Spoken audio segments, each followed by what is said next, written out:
despite the continuing pandemic which has affected all our lives, we still have many things to celebrate, and among which is the milestone of the passing into law of the Coconut Industry Trust Fund Act, or RA 11524. The passage of the law is very significant to accomplishing our goal of uplifting the lives of our 3.5 million coconut farmers. I'm taking this opportunity to call all the partners of the coconut farmers in the government that we exert all the possible energy in ensuring that the set goal for our coconut farmers are achieved. Branded as the Tree of Life, the country's coconut industry is considered a major export, contributing 3.6% of the country's gross value added in agriculture.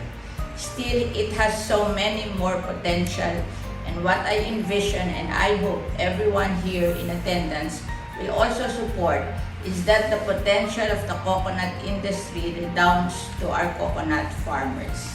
The Coconut Industry Trust Fund Act, together with the Coconut Farmers and Industry Development Plan, provide the direction in order that the government aim of increased income for coconut farmers, alleviation of poverty, and achieving social equality are achieved.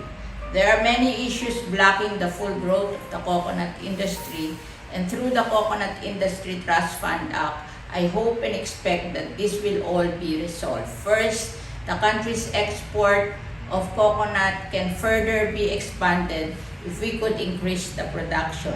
It has been observed that the most of our coconut trees are senile, and if not, can only produce 40 nuts per tree per year.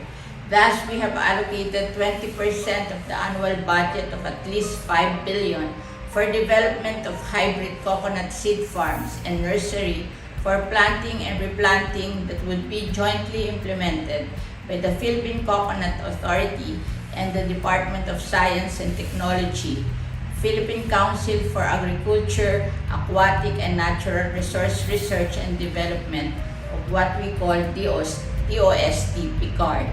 With hybrid coconuts, we are expecting 150 nuts per tree per year. Surely, increased production together with the other support in the form of training, insurance provision, crop diversification, research and product marketing, credit facilities, organization empowerment, infrastructure development, scholarship, and health and medical mission will break our coconut farmers and their family from poverty. According to the United Nations study, one of the factors that drag our agricultural sector from performing its best is the country's practice of monocropping, and this is something that is remedied under the law. I proposed and fortunately found support from the other senators that we actively encourage to promote crop diversification. As such, 10% of the annual allocation is identified from improving coconut farms through diversification and intercropping with livestock, dairy, poultry, coffee, and cacao to be jointly implemented by our Department of Agriculture High-Value Crop Development Program and the Department of Agriculture Bureau of Animal Industry. And then 4% annual allocation for insurance could complement the intended goal of increased production of our coconut farmers. Insurance provision would help our farmers by giving them peace of mind to face the different risks in agricultural sector like typhoon risk and flooding and drought. Continuous education and improving of one's knowledge on new technology on production and post-production of coconut is also supported under the law, with an allocation of 8% of the budget that will be implemented by the TESDA and ATI for training. The topic of today's seminar on entrepreneurship is timely, appropriate to the direction which we hope for our coconut farmers and their cooperatives, association, or organization, and that is for them to be entrepreneurial and explore the other aspect of the coconut value chain. The law shall also support them on the note through an annual allocation of 5% for research, marketing, and promotion, and will be led by the Bureau of Micro, Small, and Medium Enterprise Development.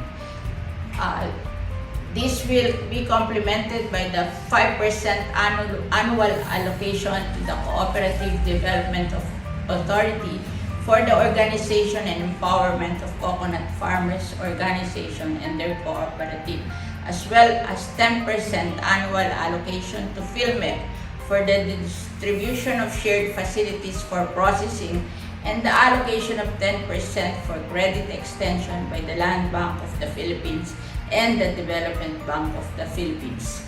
In drafting the law and defending it, I wish to cover all aspects of the coconut value chain, which I believe is the key to success.